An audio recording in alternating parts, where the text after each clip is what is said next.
तो कैसे हैं आप सभी लोग? तो चलिए, जैसा कि हमने बताया था, जैसा कि हमने इंट्रोडक्शन वीडियो दिया था और उसमें आप सभी लोग ने देखा होगा कि 9th और 11th का जो सिलेबस होगा वो हम लोग रिकॉर्डिंग देंगे और 10th और 12th का जो सिलेबस होगा उसमें कॉन्सेप्ट और थ्योरी रिकॉर्डिंग देंगे। बाकी का जो कोर्सेज होगा हमारा लाइव क्लास होगा, जहाँ पे हम लाइव क्लास में क्वेश्चन का डिस्कशन करेंगे और बेहतरीन क्वेश्चन का डिस्कशन करेंगे। तो आज की जो क्लास होने वाली है वो हमारे प्यारे-प्यारे 11th वाले बच्चों के लिए होने वाली है, जो कि क्लास 10th से अब 11th में गए हैं। मतलब जो हमारे प्रीवियस ईयर में हमारे साथ जो बच्चे जुड़े हुए थे वो भटक रहे हैं कि भैया मैथ्स हम कैसे पढ़ें, मैथ्स कैसे पढ़ें। तो उसका डर और उसका कॉन्सेप्ट को क्लियर करने के लिए हम सबसे पहला वीडियो उन्हीं बच्चों के लिए लेके आए जो हमारे साथ पिछले साल जुड़े हुए थे। तो हमारे साथ जो जुड़े बच्चे हैं उनका पहले हम ख्याल रखेंगे और जो नए बच्चे जुड़ने हैं उनका भी ख्याल रखेंगे, तो उनको भी बिल्कुल भी टेंशन नहीं लेना है। तो एक बार फिर से हमारे चैनल एज पाठशाला पे आप सभी लोगों का स्वागत है। आज की हम जो क्लास है उसमें हम पढ़ने जा रहे हैं मैथ्स का सबसे first chapter, that is sets. अब ये सेट्स क्या होता है, इसको रिप्रेजेंट कैसे करते हैं, सेट्स में क्या क्या चीजें पढ़नी है और इसका यूज हम कैसे करने वाले हैं और कंपटीशन एग्जाम में क्या क्वेश्चन बनता है, उन सारी चीजों को हम इस चैप्टर में देखेंगे।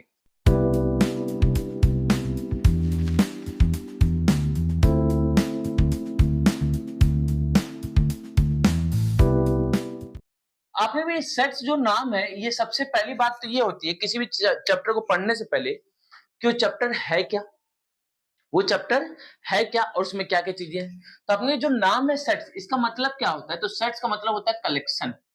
अगर हम इस सेट की बात करें तो सेट क्या है? कलेक्शन है। आपने कहा ठीक है, हमने कलेक्शन कर लिया। अब क्या कलेक्शन किसी भी चीज की कर सकते हैं क्या? बिल्कुल। यहाँ पे कलेक्शन किसका करना है? तो कलेक्शन ऑफ एलिमेंट्स। किसका कलेक्शन करना है? तो एलिमेंट्स और ऑब्जेक्ट्स का हमको क्या करना है? कलेक्शन करना है। आपने ठीक है, एलिमेंट्स और ऑब्जेक्ट का कलेक्शन करना है। तो क्या किसी भी टाइप के एलिमेंट और ऑब्जेक्ट को कलेक्ट कर सकते हैं क्या? तो नॉर्मल लैंग्वेज में आप किसी भी तरीके के एलिमेंट या ऑब्जेक्ट को कलेक्ट कर सकते थे, लेकिन आपने में कलेक्शन जो होता है वो एक स्पेसिफाइड होता है। स्पेसिफाइड का मतलब क्या होता है कि अगर आप कोई चीज कलेक्ट करें तो एक जैसा चीज को कलेक्ट करेंगे तो आपका वो कलेक्शन वेरीफाइड होगा। जैसे मान लीजिए आप स्टैम्प का कलेक्शन करें तो सिर्फ स्टैम्प का कलेक्शन करेंगे, पॉइंट का कलेक्शन करें तो सिर्फ पॉइंट का कलेक्शन करेंगे, रुपीस का कलेक्शन मतलब नोट का कलेक्शन करें तो सिर्फ नोट का कलेक्शन करेंगे, ठीक है, पेंटिंग कलेक्शन करें तो पेंटिंग का कलेक्शन करेंगे। तो ये स्पेसिफाइड है। उसी तरीके से मैथ के लैंग्वेज में कलेक्शन होता है एलिमेंट्स का, ये होना चाहिए वेल डिफाइंड। क्या होना चाहिए? Well defined. आपने ये जो वर्ड आपने यूज किया है वेल डिफाइंड, इसका मतलब मेरे को नहीं समझ में आया। कोई दिक्कत की बात नहीं। तो हमने ये पढ़ा कि जो सेट्स होता है वो कलेक्शन ऑफ एलिमेंट्स होता है और एलिमेंट्स कैसे होने चाहिए? Well defined. ये भैया ये वेल डिफाइंड जो आपने वर्ड यूज किया इसका मतलब क्या है समझिए। जैसे मैंने कहा 5 beautiful girls of your school. आपके स्कूल की 5 सबसे सुंदर लड़कियां हैं।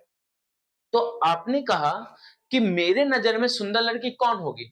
मेरे नजर में सुंदर लड़की वो होगी जिसको मैं पसंद करता हूँ और बाकी जिसको मैं पसंद करना चाहता हूँ। आया ना? दूसरे की नजर में जिसको वो पसंद करता होगा और जिसको पसंद करना चाहता होगा। तो आपने कहा कि ये जो भैया ब्यूटीफुल वर्ड है that will depend on person to person. मतलब पर्सन टू पर्सन पे क्या होगा? ये चेंज हो जाएगा। अब सुंदर लड़की किसी के लिए सुंदर है, किसी के लिए क्या है? खराब है। किसी दूसरे के लिए वही खराब लड़की सुंदर होगी और जो सुंदर आपके लिए थी वो खराब होगी। दैट मीन्स कि जो कलेक्शन हो रहा है पर्सन टू पर्सन चेंज हो रहा है।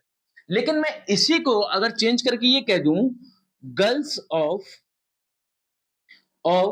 योर स्कूल, आपके स्कूल की लड़कियां, आपकी स्कूल की सारी लड़कियां। तो आपने कहा कि भाई जो मेरे स्कूल की लड़कियां हैं, सारी लड़कियां, वो चाहे मैं लिखूं सबका नाम या मेरा दोस्त लिखे या मेरा पड़ोसी लिखे या विदेश से आया कोई आदमी लिखे, ये जो गर्ल्स हैं वो सबके लिए क्या रहेंगे? सेम। क्योंकि हम सारे गर्ल्स की बात करें, हमारे स्कूल की जितने भी गर्ल्स हैं उन सब की बात करें। That is the collection which will be true for all और सेम फॉर ऑल। एक ऐसा कलेक्शन जो कि सभी के लिए क्या रहे? सेम रहे।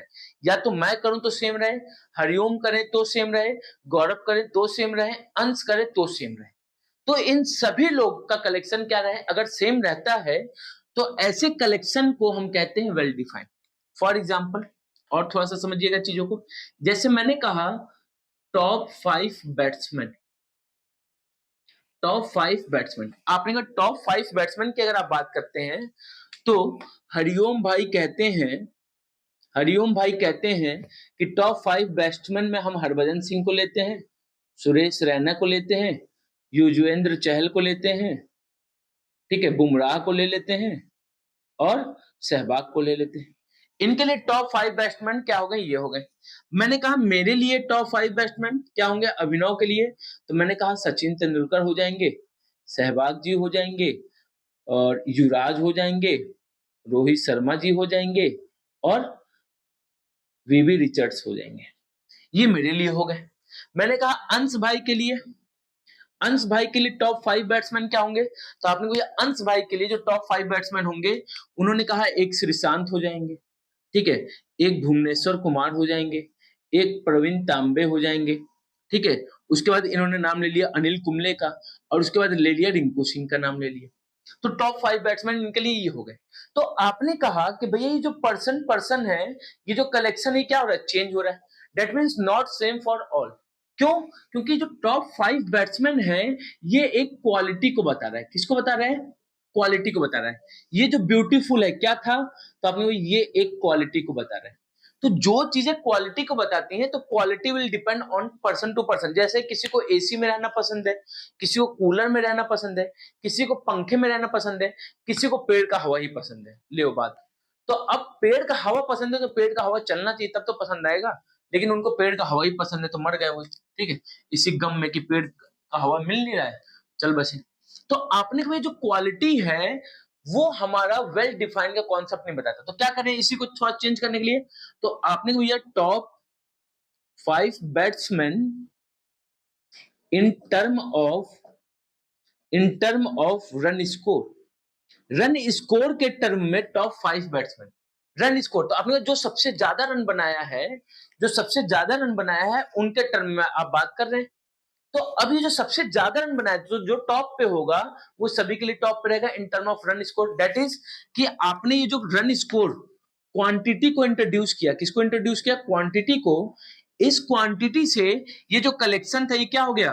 वेल डिफाइंड मतलब same for all, true for all. तो same for all, true for all हो गया, तो इसी कलेक्शन को हम क्या कह देंगे? सेट कह देंगे। तो ऐसे कलेक्शन को सेट कहेंगे और इस टाइप के कलेक्शन को सेट हम नहीं कहेंगे। ब्यूटीफुल जो थी वो सेट नहीं होगा और सारे बच्चे की बात किया गया तो वो सेट हो जाएगा। दैट इज अगर कलेक्शन सभी के लिए सेम रहता है तब तो वो सेट होगा, और कलेक्शन अगर सबके लिए सेम नहीं है तो वो सेट नहीं होगा। इसी को कहते हैं set is a collection of well defined objects and element. आपने कहा बेहतरीन भैया, बेहतरीन तरीका से आपने चीजों को समझा दिया। अब अगर ये चीज समझ में आ गया तो थोड़ा सा और चीजों को डिटेल में समझते हैं। आपने कहा कि भैया अब हमने कलेक्शन कर लिया, किनका? एलिमेंट्स का, ऑब्जेक्ट्स का हमारे पास कलेक्शन आ गया। अब इनको हम डिनोट कैसे करें, समझते हैं चीजों को। ये जो सेट होता है, सेट को हम कैपिटल लेटर से डिनोट करते हैं। किससे डिनोट करते हैं? कैपिटल लेटर से डिनोट करते हैं। और ये जो एलिमेंट्स होते हैं हमारे पास, elements that will be denoted by small letter. इससे डिनोट करते हैं हम स्मॉल लेटर से। अब बात करते हैं कैपिटल लेटर की। अब आपने ये जो सेट है इसके जो एलिमेंट्स होते हैं, elements are written in curly bracket. किस ब्रैकेट में लिखा जाता है? कर्ली ब्रैकेट के अंदर, दैट इज दिस। ऐसे ब्रैकेट के अंदर हम एलिमेंट्स को लिखते हैं और एलिमेंट्स को डिस्टिंग्विश कैसे करते हैं? Elements are distinguished by using commas. Comma का यूज करके, डिस्टिंग्विश की जगह हम हटा के तो ऐसे लिख सकते हैं सेपरेट। दो एलिमेंट को हम सेपरेट कैसे करते हैं? कॉमा से। मान लीजिए हमारे पास दो एलिमेंट है, एक है ए और एक बी, तो इनके बीच में हम कॉमा का यूज करेंगे। किसका यूज करेंगे? कॉमा का। तो ऐसा लिख दिया हमने, तो कॉमा का यूज किया तो दोनों एलिमेंट क्या हो गए? अलग अलग। इससे ये पता चल रहा है कि ए अलग है और बी अलग है। लेकिन अगर हम इसी को कॉमा ना लगाएं तो इसका मतलब ये दोनों मिलके एक ही एलिमेंट बन रहे हैं, तो ए भी हमारा एक एलिमेंट, बट यहाँ पे ए और बी क्या है? दो अलग अलग एलिमेंट है, ठीक है। एक रूल ये कहता है सेट में कि जो एलिमेंट्स होते हैं इनका रिपीटिशन अलाउड नहीं होता है।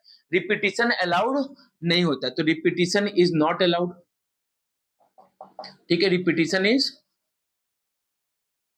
Not allowed. रिपीटिशन हमारा अलाउड नहीं होता है।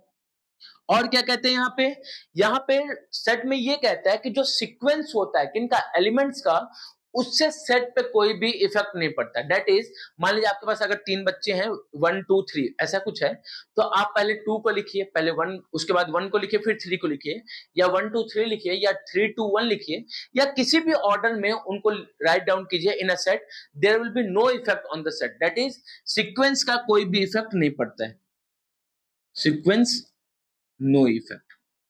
ठीक है, सीक्वेंस का कोई भी इफेक्ट नहीं पड़ता है। तो सेट्स में जो एलिमेंट्स लिखे जाते हैं उनका ये रूल होता है। पहला रूल क्या है कि कर्ली ब्रैकेट में लिखा जाएगा, एलिमेंट को सेपरेट करेंगे हम कॉमा का यूज करके, रिपीटिशन ऑफ एलिमेंट अलाउड नहीं है। दैट मींस मान लीजिए अगर किसी के पास 3 ए है तो उसको सिर्फ और सिर्फ एक ही बार ए लिखेंगे, 3 ए लिखने की जरूरत नहीं है। सीक्वेंस का कोई भी इफेक्ट नहीं पड़ता है। आपने कहा ठीक है भैया, ये सारी चीजें हमने समझ ली कि एलिमेंट्स को हम कैसे रिप्रेजेंट करते हैं, सारी चीजें समझ ली। अब आपके पास एलिमेंट्स आ चुके हैं, क्या आ चुके हैं, एलिमेंट्स आपके पास आ चुके हैं। दैट इज, आपने घर में एक फंक्शन रखा था और फंक्शन में रिश्तेदार आ चुके हैं। अब अगर फंक्शन में रिश्तेदार आ चुके हैं तो आप क्या करेंगे, तो आपने जैसे ही वो घर में आएंगे वैसे ही हम उनको बैठने का प्लेस देंगे, बैठने का प्लेस, कि बैठिए बैठिए बैठिए। That is known as representation of sets. क्या कहते हैं इसको, हम कहते हैं representation of set, representation of sets. तो जो सेट्स का रिप्रेजेंटेशन है वो टोटल 2 तरीके से होता है। कितने तरीके से होता है, 2 तरीके से। एक फॉर्म को हम कहते हैं टेबुलर फॉर्म, या फिर इसी को हम कहते हैं रोस्टर फॉर्म। ठीक है, क्या कहते हैं, टेबुलर या रोस्टर फॉर्म। और दूसरे मेथड को जो हम कहते हैं उसको कहते हैं सेट बिल्डर फॉर्म। क्या कहते हैं, सेट बिल्डर फॉर्म। हमारे पास 2 फॉर्म आ गया, एक हो गया टेबुलर फॉर्म, रोस्टर फॉर्म, और दूसरा क्या है, सेट बिल्डर फॉर्म। अब समझिए बात को। रोस्टर फॉर्म या टेबुलर फॉर्म ये कहता है कि every elements are written in a set।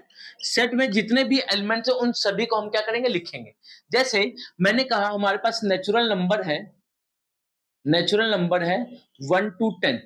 तो हमने कहा कि इस वाले केस में हम जितने भी एलिमेंट्स हैं, दैट इज 1, 2, 3, 5, 6, 7, 8, 9, 10, इन सारे एलिमेंट को लिख दिया। इस मेथड को हम कहते हैं टेबुलर या रोस्टर फॉर्म। क्या कहते हैं, टेबुलर या रोस्टर फॉर्म। टेबुलर या रोस्टर फॉर्म क्या होगा, तो जहां पे सारे एलिमेंट्स को हम मेंशन करें, जितने हमारे पास एलिमेंट्स हैं उन सारे एलिमेंट्स को अगर आप मेंशन करते हैं तो that method is known as tabular या रोस्टर फॉर्म। आपने कहा बेहतरीन। अब इस सेट बिल्डर क्या होगा, तो आपने को इसके नाम में ही बिल्डर लिखा है। बिल्डर मतलब कुछ बिल्ड करना होगा। तो आप मैथ्स पढ़ रहे हैं, मैथ्स में क्या बिल्ड करेंगे, तो आपने कहा मैथमेटिकल फॉर्मूला। क्या बिल्ड करेंगे, तो आपने कहा मैथमेटिकल फॉर्मूला। तो अगर हम एलिमेंट्स या ऑब्जेक्ट्स को मैथमेटिकल फॉर्मूला से रिप्रेजेंट करते हैं तो ऐसे मेथड को क्या कहते हैं, सेट बिल्डर फॉर्म। जैसे कि आप यहाँ पे इसी को क्या रिप्रेजेंट करते हैं कि एक हमारे पास x है, सच दैट x हमारा क्या है, नेचुरल नंबर में बिलोंग करता है, and x smaller than equal to 10। क्या कहा हमने कि हमारे पास एक x है, x कहां पे बिलोंग करता है, तो नेचुरल नंबर में, सच दैट कि x smaller than equal to 10। तो 10 से छोटा और उसके बराबर जितने भी नेचुरल नंबर हैं वो सारे हमारे इसके अंदर आ गए। तो आपने को ये तो बेहतरीन है। ये बेहतरीन क्यों है, क्योंकि यहाँ पे सेट बिल्डर फॉर्म में, सेट बिल्डर फॉर्म में आप कितना भी एलिमेंट हो आपके पास, उन सारे एलिमेंट को आप इजीली रिप्रेजेंट कर सकते हैं बाय यूजिंग मैथमेटिकल फॉर्मूला या tool. But in the case of tabular or roster form you have to mention all the elements. जितने भी एलिमेंट्स आपके पास उन सारे को मेंशन करना होगा। मान लेते हैं आपके पास 100 एलिमेंट है। कितने एलिमेंट है, 100 एलिमेंट है। अगर आपके पास 100 एलिमेंट है और इन 100 एलिमेंट को लिखना पड़ जाए, ऐसे करके लिखना पड़ जाए, तो आपने तब तो ये बहुत ही बड़ा आ जाएगा। तब तो ये सेट क्या होगा, सेट का रिप्रेजेंटेशन बहुत ज्यादा बड़ा हो जाएगा। That is too much time taking. तो आपने को उस टाइम टेकिंग से बचने के लिए, उस चीज से बचने के लिए ही हमने इस फॉर्म का यूज किया। क्या किया, इस फॉर्म का यूज किया, जिससे कि चीजें हमारे लिए क्या हो जाए, आसान हो जाए। तो आज की क्लास में हमने पढ़ा सेट्स, रिप्रेजेंटेशन ऑफ सेट्स। 2 चीजें होप सो कि आपको क्लियर हो गए होंगे। और इससे क्वेश्चन बनता है, पहला क्वेश्चन बनता है कि जो गिवन है वो सेट है या नहीं है, गिवन कलेक्शन। और दूसरा कि सेट को रिप्रेजेंट करना है रोस्टर फॉर्म में, रोस्टर से टेबुलर, टेबुलर से सॉरी रोस्टर से सेट बिल्डर, सेट बिल्डर से रोस्टर फॉर्म में, ये रिप्रेजेंट करने के लिए आता है। अब इसको पढ़ने के बाद अब हम पढ़ेंगे कार्डिनल नंबर के बारे में, सेट्स में जो एलिमेंट्स होते हैं उनके बेसिस पे सेट्स को हम डिवाइड कैसे करते हैं, उनके नेमिंग क्या होते हैं, टाइप्स क्या होते हैं, तो उसको हम लोग करेंगे नेक्स्ट क्लास में। तब तक के लिए जय हिंद, जय भारत, जहां पे भी रहिए मस्त रहिए, बिंदास रहिए और पढ़ाई करते रहिए।